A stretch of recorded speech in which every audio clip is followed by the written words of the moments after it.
Across the Kenyan border, Ugandans are waiting in anticipation for the Pope's arrival in that country. Uganda has 14 million Catholics, about 42% of the country's population.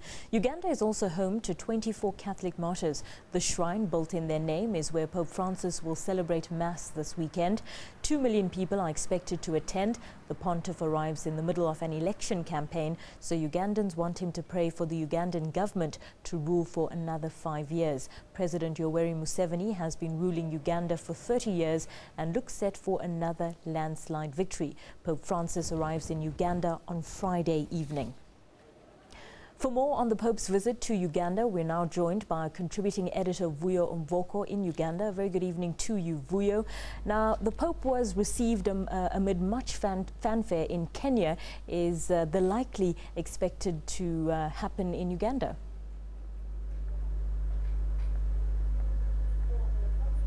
Well, yes, indeed, Vabakshan, is an air of anticipation and optimism among Ugandans as they prepare for the Pope's visit late tomorrow. We were running around today trying to see for ourselves as to how the preparations were going. We met security chiefs, spoke to them. We met senior politicians. We met people from the church who have been part of this organizing this visit for a very, very long time. And everyone seems to be keen and ready to receive the Pope come tomorrow. But for a sense of some of the issues that the Pope may have to tackle here, I'm joined here by Julius Mugangwa, who is the bureau chief for Feature Story News here in Kampala in Uganda. Julius, thanks very much for joining us. Well, we were together earlier when we were talking to some of the security chiefs, and a few people raising concerns. Is the security situation really under control? Does the Pope and whoever is with him have anything to worry about? And from what the security chiefs, both the police and the army, were saying, everything is under control. In fact, they didn't even see a need to actually go outside and enlist some help of outsiders just to make sure that everything is under control. Well, we've spoken to the people who are really in charge of security in this country, speaking to the army chief, speaking to the police boss. This gives you the confidence that indeed security is under control. And also we won't put aside the comments that the Pope made earlier on the plane. He's worried about mosquitoes more than the terrorists. Yes, we have some mosquitoes, but again, on the other hand, you can't really dismiss the fact that the country is under a terror threat. Not more than 20 kilometers from the venue where the Pope is expected to be. More than 70 people were killed in 2010. And this attack was later claimed by the Al-Shabaab militants who are in Somalia. So the country has been for more than 5 years under a terror threat. But you know, the Ugandan security, I think, definitely in partnership with the regional players in Kenya, in Burundi, in Rwanda and the surrounding countries, as the East African community, they've tried as much as possible, because they've averted all attacks and there's not been a similar event. So I don't think there's going to be a big surprise. I think the Ugandan security must be very prepared. You witnessed what was happening at the gates, what was happening at the real venue where the Pope is going to celebrate the Mass.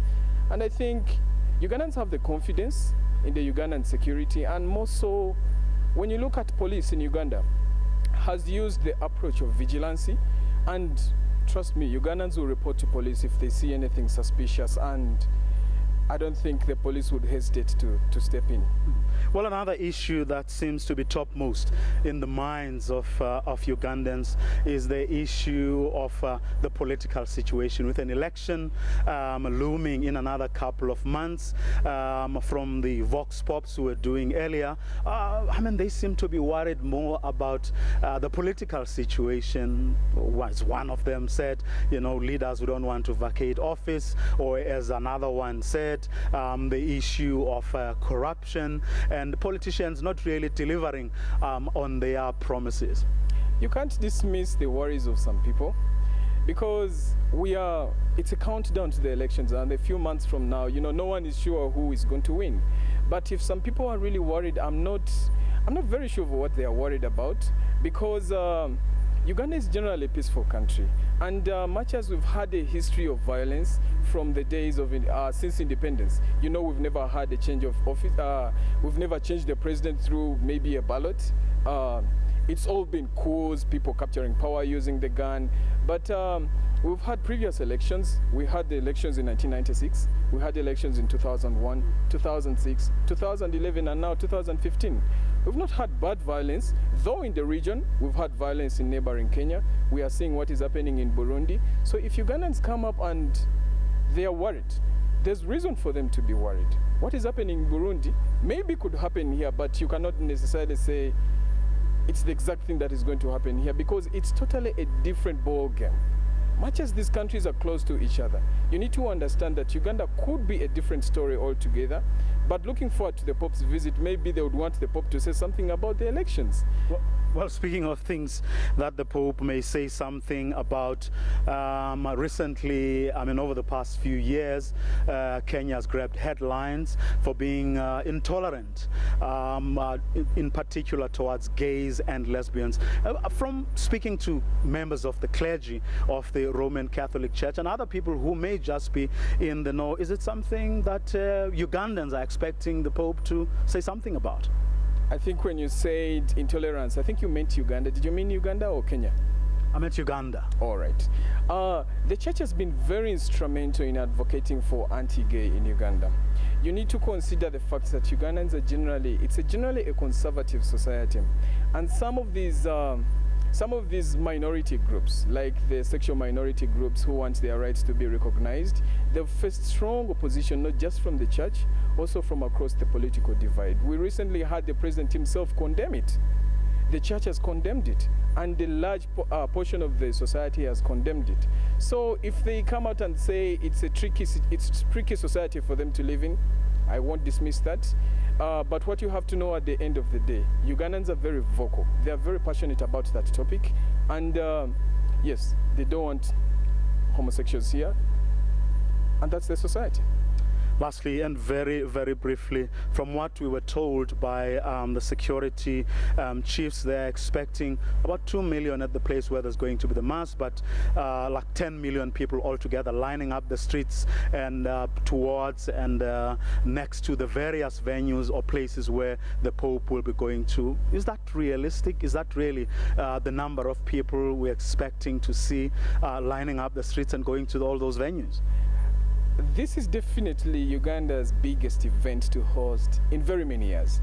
But talking about 10 million, that seems a very large number. I don't think they're going to be 10 million people. Yes, people love the Pope. And there are very many Catholics in Uganda. More than 40% of the population, they are Catholics. About 14 million people are Catholics in Uganda. But 10 million people coming on the streets, that sounds unrealistic, though it's in the good interest of government to prepare for a larger number. And if they receive less, yes, they are ready for them. But I would say 10 million seems a large number because there are very many poor people in the countryside. They won't be able to make it this side. And more so, some people may not want to squeeze with the rest in the crowds because some are ailing, others may not be able to make it to the venues. But 10 million is quite a lot. Julius, that's where we're going to leave it. The Bureau Chief of Feature Story News here in Kampala, Uganda. And with that, it's back to you, Vabakshni, in the studio.